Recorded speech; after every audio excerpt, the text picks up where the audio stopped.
Launaseðlinn skiptist oftast í tvennt, í laun og frádráttur, og þar eiga allir liðir að sjá sunduliðir. Skoðum launaliðin nánar. Efst í honum eru eftirfarandi yfirflokkar. Fyrsti flokkurinn er tímafjöldi eða unnar einingar. Það eru þeir tímar sem starfsmaður hefur unnið í mánuðinum.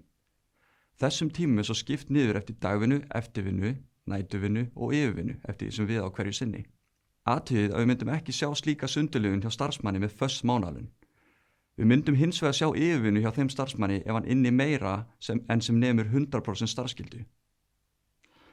Næsti dálkur er taxti, en sá hluti sýnir það kaup sem þið fáið fyrir vinnu ykkar á klukkustund. En taxtin er misjafn eftir því hvort dag, eftir, nætur eða yfirvinnur að ræða. Svo kemur upphæð. Hér sjáum við heildar upphæðina sem við fáum fyrir unna tíma.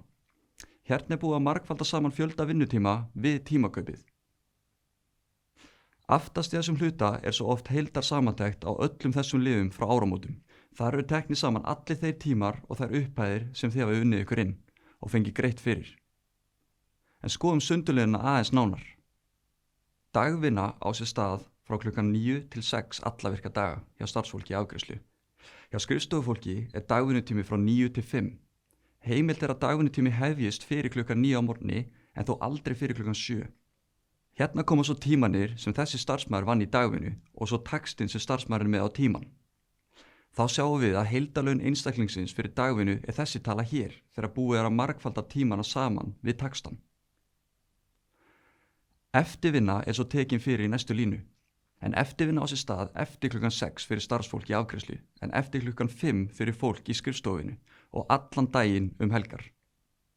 Hér sjáum við svo tímana sem voru unnir í eftirvinnu, taxtin á tíman og heildarlaunin. Að lokum eru svo teknir saman tímanir og taxtin í nætuvinnu, en nætuvinna er unnin á tímabilinu 12 að miðnætti til 7 að morgni. Sama aðferð er notuð til að reikna heildar upphæð fyrir nætuvinnu. Í þessu dæmi vantar yfirvinnu, en það er öll sú vinna sem er unnin eftir að 100% vinnuskyldu í mánuðinum er náð. Við tökum fyrir yfirvinnu þegar við fjöllum launaseðilinn þar sem einstaklingur er með föst mánaðarlaun. Þess má þó geta að 100% vinna eru ákveðnar tímastundir í kjarasamningi. Hér má sjá hvað 100% vinna er fyrir afgreiðslufólk. Og þetta er tímafjöldin fyrir 100% skrifstofuvinnu samkvæmt kjarasamningum VR við SA. Alla nýjustu upplýsingar þetta má einnig finna á vefsíðu VR, vafr.is. Þessi þrír liðir saman myndað á þessa upphæð hér, en orlof er svo reiknað ofan á þessa upphæð sem myndast út frá vinnutímanum. Orlof á að lágmarki að vera 10,17%. Algengast er fyrir fólk sem er að fá greitt tímakaup að orlofi sé lagt inn á sér orlofsreikning, sem síðan er greitt út af í maí.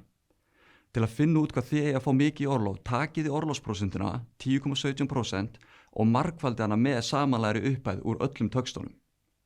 Og þá fáið þið út þessa tölu hér.